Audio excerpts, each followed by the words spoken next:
Hey guys, welcome to my channel. I'm Brianna, and if you read the title, then you know what this video is all about. So just stay tuned and keep on watching if you want to know more.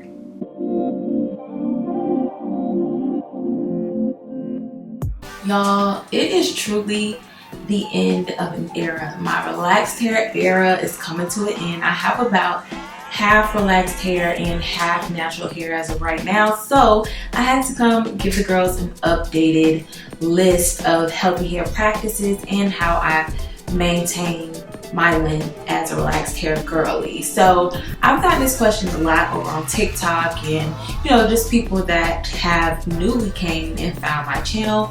I'll also link my old one down in the description box.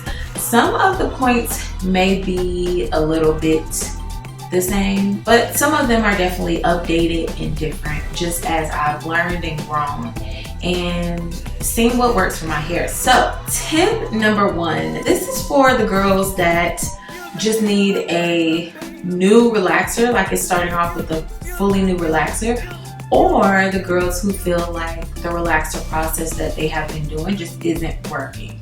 So this is like a reset. So number one is to examine your hair and figure out which relaxer is best for your hair and scalp.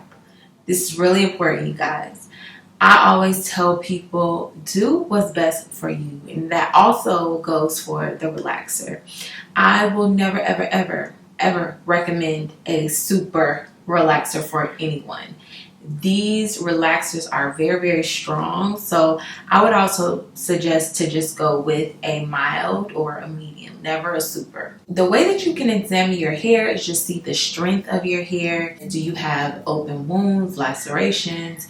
Are you allergic to anything? Look at the ingredients and just see what is going to work best for your hair. This may also take some trial and error. You may have to try some relaxers. They may not work. You may have to try something else. But do your research. There are so many relaxers out there, and do what works best for you.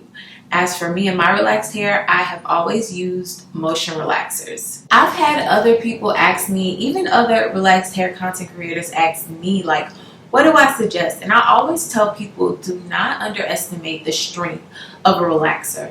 You do not want to underestimate that, you guys. All of that sitting under the dryer and letting the relaxer sit, those days are in the past. Do not do that. If you're going to relax, go in with a mission and know what you're doing. Time it every single time so that hopefully you can come out with the same results. And this can be your routine. This is something that you need to know.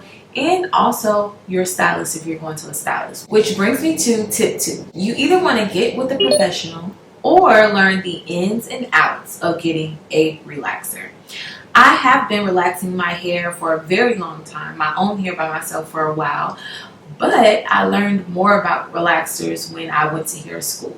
And it's so funny because I learned some things that I did not want to do with my relaxer, and I also learned things that were very helpful with my relaxer journey and my relaxer process. Guys, if you're not comfortable with relaxing your hair yourself, I would definitely recommend you go to a professional.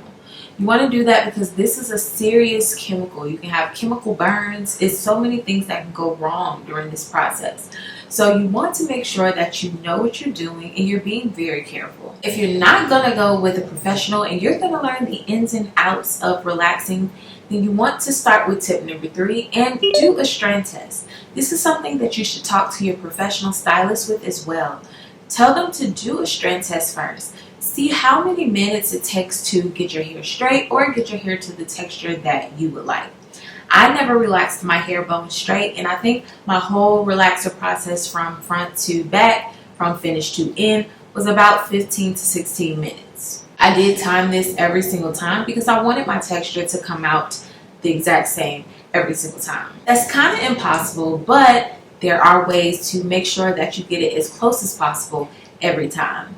And the number one way to do that is by timing your relaxer process. A strand test can help you map out what that process looks like and also tell you if the relaxer process is even for you to begin with. You'll be able to test your hair's elasticity and just see how it does on the hair and also on the scalp. Even though relaxer is not supposed to be applied to the scalp, we all know that once you get your relaxer on the new growth, you have to go to the scalp to get your edges and just get all the way down to the root. And that is something that you want to do in the last 1 to 2 minutes of relaxing your relaxer, because your head heats up. So the base of your hair is going to process much faster than the mid shaft of your hair. Tip number 4 is to learn your hair growth pattern. This will tell you how often you should do a relaxer touch-up. When I first started out, I was doing my relaxers every 3 months. This went by my hair growth pattern and also how long I could stretch my relaxer until it got uncomfortable for me to manage. It's super important that you keep track of the time in between relaxers, because you want to make sure that you're leaving enough time for enough new growth to grow. Your growth pattern may change, a lot of different variables may change, but the one thing that you know you have control over is the time in between relaxers. This is something that you can change throughout your hair journey, throughout your relaxed hair journey, and you can just adjust it as such. I went from relaxing from every 3 months to every 4 months to every 5 months to every 6 months, and now here we are. Tip number 5 is get familiar with protein. Protein is super important, especially because you are taking from your hair with this relaxer. You're taking away the elasticity, and you could very much be taking away the protein as well. Adding protein to your hair is going to make it strong and make sure that you keep that hair on your head. A relaxer is a chemical, so you want to make sure that your hair is balanced. You're using a neutralizing shampoo and a balancing conditioner after relaxing to get that pH back to what it's supposed to be. Even though you want to make sure that your hair is healthy and strong with that protein, you also want to balance between protein and moisture, which brings me to tip number 6. You want to alternate your wash days with a protein and a moisturizing system. This is going to help you to stay on track and make sure that your hair is balanced with moisture and protein. You don't want too much of either ends. You want just enough. Tip number 7, once you've done all those things, you want to make sure when you are going to sleep at night that you are protecting your hard work. You want to use a silk bonnet and a silk scarf, or either or. I make sure that I have satin pillowcases on my bed just in case my scarf falls off, and I'm able to have that pillow there to protect my hair. And I also use a scarf and a bonnet just in case my bonnet comes off. I still have my scarf. If the scarf comes off, then I still have my pillow. So many outside factors can affect your hair journey, and you don't want to just simply be living your life and actually going backwards on your hair journey. So tip number 8, you want to watch out for fabrics like Velcro, things that can attach to your hair and pull. Even some hair scrunchies, the material that is made of is not good. So you just want to be careful with those little everyday, mundane things that we don't think about. You can simply be throwing your backpack on your shoulder or zipping up a jacket, and it snags and pulls. Do things like put your hair up in a clip when you're maneuvering and putting on your clothes and putting on your accessories. Just those little changes can take you a long way. I've been relaxed since I was a child, but I continued to relax when I got in my young adulthood and adulthood because I love wearing my hair straight, and silk presses, blowouts, those are my favorite styles to rock. So tip number 9, you always want to make sure that your tools are clean. Your flat irons, your blow dryers, your combs, and your brushes, they all need to be clean.